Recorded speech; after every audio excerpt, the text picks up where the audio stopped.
ഗുജറാത്ത് കൂടുതൽ പാല. നമ്മളതിന് അതിർത്തി കയറുമ്പോ തന്നെ ഈത്തൊക്കെ ടാങ്കർ എത്രയോളം കൊണ്ടുവന്ന ടാങ്കർ അങ്ങോട്ട് കയറുമ്പോ തന്നെ ഒരു ഇലക്ട്രിക് ലോക്ക് ഇടും. ആ ഇലക്ട്രിക് ലോക്ക് ഇട്ട് ആ ഇലക്ട്രിക് ലോക്ക് കൊണ്ട് നമുക്ക് അകത്ത് പോകാൻ പറ്റും. ബീഹാറിനകത്ത് നമ്മൾ ഇലക്ട്രിക് ലോക്ക് ഇല്ലാണ്ട് പോയി പോലീസ് പിടിച്ചാൽ ഭയങ്കര ഫൈനാ. അവിടെ നമ്മൾ ലോഡ് ചെയ്ത് തിരിച്ചു വരുമ്പോൾ ഇത് തന്നെ സ്ഥിതി. നമ്മള് ലോക്ക് ഇട്ട് അതിന് എസ്കോർട്ട് കാണും. എസ്കോർട്ട് നമ്മൾ ഔട്ടർ കാണും. കാരണം നമ്മൾ ഇടയ്ക്ക് വെച്ചത് ആർക്കും എടുത്ത് കൊടുക്കരുത്. അവിടുത്തെ വാറ്റുകളിൽ എതിനോട് ചേർക്കുന്നതാണ്.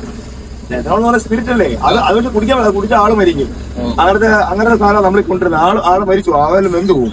പക്ഷെങ്കിൽ സ്പിരിറ്റ് ആയ കാരണം ഇത് ലോക്ക് ഇട്ട് ആ ഇലക്ട്രിക്കൽ GPS ലോക്കാ. ലോക്ക് അവരുടെ കാലുണ്ട്, കാലിന് ഉപയോഗിച്ച തുറക്കുന്നത്. അത് അവിടെ പോകാൻ കാണിക്കായിരുന്നു. ഇപ്പൊ ഇന്നലെ ഒരു ലോക്ക് ഇട്ടുണ്ട്, അതേ ടൈപ്പ് ലോക്കാ. അതേപോലെ തന്നെ ലോക്ക് അവിടെ ഇടുന്നുണ്ട്, അവിടെ ഇട്ടൂല. അപ്പൊ അവിടെ ഇല്ലെന്ന് എവിടെ എത്ര ബാനും നിരോധനം ഉണ്ടെങ്കിലും അതിനെല്ലാം ഇത് ആവശ്യക്കാരന് അതിനുള്ള ഒരു എന്താ പറയാ വേറൊരു സൊല്യൂഷൻ കണ്ടുവെച്ചു. അവിടെ അതുകൊണ്ട് എന്തോ ഭയങ്കരമായ ചാരായം മാറ്റാണ് നടക്കുന്നത്. അതിനെ ഇപ്പൊ ബീഹാറുകാരൻ തന്നെ പറയുന്ന പോയിസം എന്നാ പറയുന്നത്, വിഷമാ പറയുന്നത്.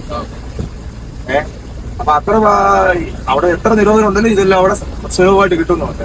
ഇപ്പൊ ഇവിടെ ഇപ്പൊ കയറുമ്പോ കട കഴിക്കാൻ കയറിയപ്പോ നമ്മൾ ചെന്ന് കഴിഞ്ഞിട്ട് അവർ കറി ചപ്പാത്തി റൊട്ടിയാണെങ്കിലും ഉണ്ടാക്കി നമ്മൾ നിൽക്കുമ്പോഴും ഉണ്ടാക്കിയത്. അവരുണ്ടാക്കി വെക്കത്തില്ല. നമുക്ക് വേണ്ടി 4 പേരുള്ള 5 പേരുള്ള 5 പേർക്കുള്ള കറി അതിനുള്ള റൊട്ടി ഉണ്ടാക്കി. അതിനിടയ്ക്ക് നാട്ടിൽ ഒരാൾ വന്ന് മേടിച്ച് കുടിക്കുന്ന കണ്ടത്. അപ്പൊ ചോദിച്ചപ്പോൾ പറഞ്ഞാൽ ഇതാണ് ഇവിടെ നാട്ടിലെ ചാരായ വന്ന് വരും. ഇവിടെ കടകളെല്ലാം കിട്ടുമായിരിക്കും. അതല്ല ആ കഴിക്കാൻ കയറി കടയിൽ കിട്ടിയത്.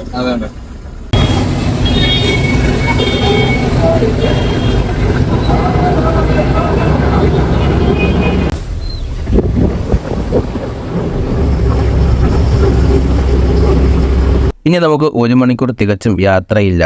കുറച്ച് ദൂരം കൂടെ ഉള്ളൂ നമ്മളീ കൊണ്ടുവന്ന ബയോഡീസൽ ഡെലിവറി ചെയ്യാനായിട്ടുള്ള ജാർഖണ്ഡിലെ ജസീദി എന്ന് പറയുന്ന സ്ഥലത്തുള്ള ഇന്ത്യൻ ഓയിൽ കോർപ്പറേഷന്റെ റിഫൈനറിയിലോട്ട് എത്താൻ. പോകുന്ന വഴിക്ക് വഴിയരികിലായിട്ട് ഒരു ലോറി കത്തിക്കിടക്കുന്നത് കണ്ടു. എന്താണെന്നറിയാൻ വണ്ടിയിൽ നിന്ന് നിർത്തി ഞാൻ അടുത്തോട്ട് ചെന്ന് നോക്കിയപ്പോഴാണ് അറിഞ്ഞത് ഒരു വണ്ടിയല്ല കത്തിക്കിടക്കുന്നത്, 2 വണ്ടിയാണ് കത്തിക്കിടക്കുന്നത് ഞാൻ അവിടെ കണ്ടത്. ഏത് കമ്പനിയിലെ ലോറിയാണെന്ന് പോലും തിരിച്ചറിയാൻ പറ്റാത്ത അവസ്ഥയിലാണ് ഇപ്പോൾ. 2 ലോറികൾ നേർക്കുനേർ ഇടിച്ച് തീപിടിച്ചുണ്ടായ അപകടമെന്നാണ് ആദ്യം ഞാൻ കണ്ടപ്പോൾ വിചാരിച്ചത്.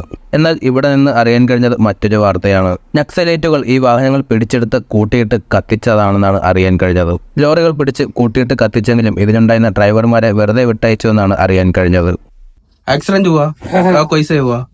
वो एक्सीडेंट है, वो इधर एरिया है नक्सलवाद।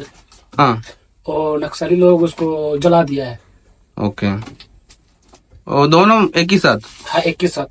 मतलब वो पकड़ के आग लगा दिया और वो उधर स्टैंड पे कुछ साइड पे लगा पकड़ के खड़ा करके स्टैंड करके उसमें आग लगा। और ड्राइवर को कुछ? ड्राइवर कुछ नहीं, ड्राइवर छोड़ दिया।